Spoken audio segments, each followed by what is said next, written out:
y avoir quelqu'un qui doit convoquer. Je vous ai dit que le peuple peut s'adresser aux autorités compétentes. Mais c'est lui qui, à cette autorité qu'on va s'adresser. Dès lors... On mettra les institutions de transition, si vous voulez. Dès lors qu'il accepte et que c'est la volonté du peuple, ok, la classe politique s'est réunie, on va mettre une transition politique, le temps d'obéir à ce que le peuple a demandé. Monsieur le Président, ne crée pas la jungle. Ne crée pas, on est en train de réfléchir. Hein. C'est pas mes opinions, on est en train de réfléchir. On n'a pas besoin de créer la jungle. Ça sera une jungle, vous pensez? Si, ça sera la jungle. Puisque cette constitution est ce qu'on appelle le pacte social. C'est le même peuple qui a fait ce pacte qui veut le défaire. Comment on mais fait? Quel peuple qui a fait ce pacte? Puisque on ne dit pas qu'il a fait. On est en train de réfléchir. C'est une analyse abstraite. Il ne faut pas individualiser le débat. Est-ce que le sang, je ne sais pas le nombre que nous avons. À l'époque, je pense que nous étions 65 millions d'habitants. Est-ce que tous les 65 millions d'habitants étaient au Sénat pour rédiger cette constitution? Non. Alors pourquoi vous voulez interroger, puisque dans la norme, s'il vous plaît, s'il vous plaît. Vous avez...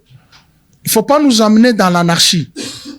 Vous pensez que ici, le référendum, c'est l'anarchie? Oui, on va nous amener dans l'anarchie. Parce que si on se dit, ce peuple, c'est quel peuple? Est-ce qu'on a interrogé le peuple de Mambasa, de Ituri, de Chouapa, de tout? Ou c'est seulement les Quinois?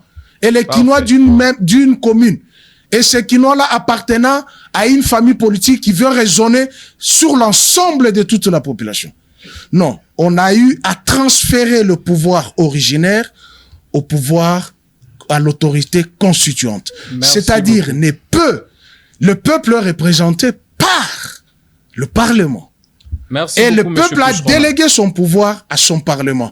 Alors, l'autorité qui viendra interroger ce peuple-là, d'amener au référendum, c'est cette autorité qui tombe sous le coup des 165. Merci beaucoup. Merci beaucoup. Veuillez prendre place. On va prendre les questions de parlementaires. Nous allons commencer avec l'honorable Aboubakar pour une question adressée à M. Manix Yenda et l'honorable Fredine Dioli qui va s'adresser à M. Pius Romain.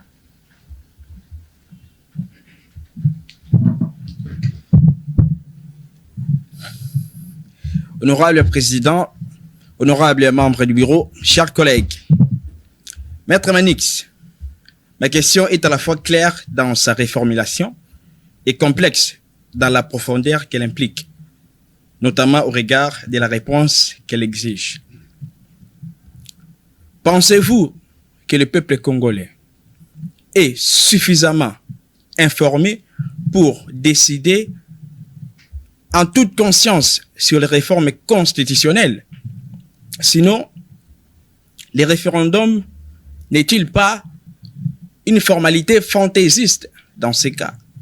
Je dis honorable président. Merci beaucoup, honorable Aboubakar, honorable Fredine Dioli, pour votre allocution adressée à M. Pius Roland Romain. Et si l'université venait enfin à vous? Avec université.cd, plus besoin de choisir entre vos études, votre travail ou votre famille. Étudiez où que vous soyez, à tout moment, depuis votre smartphone, votre tablette ou votre ordinateur. Suivez des cours en ligne, échangez avec vos enseignants et préparez un diplôme reconnu sans quitter votre ville. La plateforme met en relation les étudiants avec des universités partenaires en République démocratique du Congo et propose un apprentissage 100% en ligne, pensé notamment pour les professionnels et la diaspora. Rendez-vous sur le site université.cd pour vos inscriptions ou plus d'informations.